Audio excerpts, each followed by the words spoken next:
So ito mga bossing, may dumating na naman tayong dalawang box ng cards ng Pokemon. Ayan. So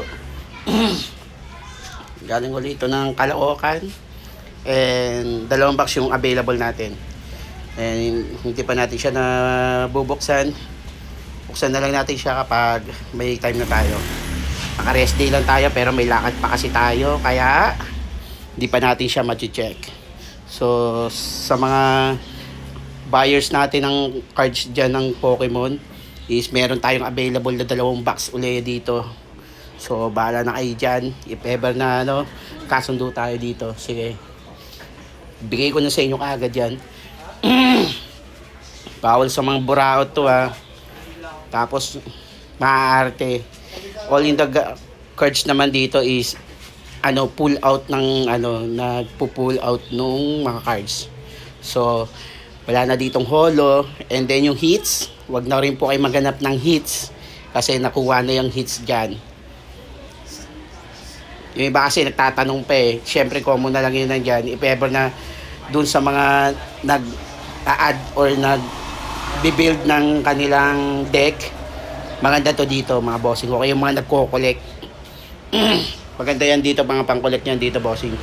Common and uncommon na lang yung mga nandito niyan malamang. Pero yung holo, pati hits, wag na kayo maghanap mga bossing. Sorry.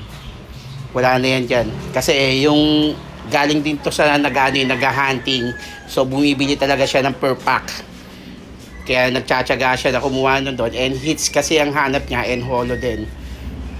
Kaysa magbumili siya ng ganon, and then hindi siya sigurado, kaya naghahanap siya ng mga packs na medyo mura-mura, and then yun, binubuksan niya yun, and then ito yung mga naiipon niya. Yan. So sa mga gusto at may mga gusto kumuha na ito, for take-all lang tayo dito mga bossing. Mga dakong take-all tayo. Mas makakamura kayo. Kasi ang ko talaga rito sa price na to is piso isa. So piso isa tayo rito. Yung iba kasi mayroong 150, may dos. Pero sa akin, piso. Yan. Bibilangin na rin natin yan if ever na magkaroon tayo ng time. Bibilangin na lang natin para sa pieces. Para hindi naman tayo, para win-win tayo pare-parehas kapag pag nagbilangan tayo. Bilangin ko na lang din yan. So, salamat sa panonood mga bossing. Chat na lang or comment na lang dito sa mismong video if ever interested kayo. Ciao!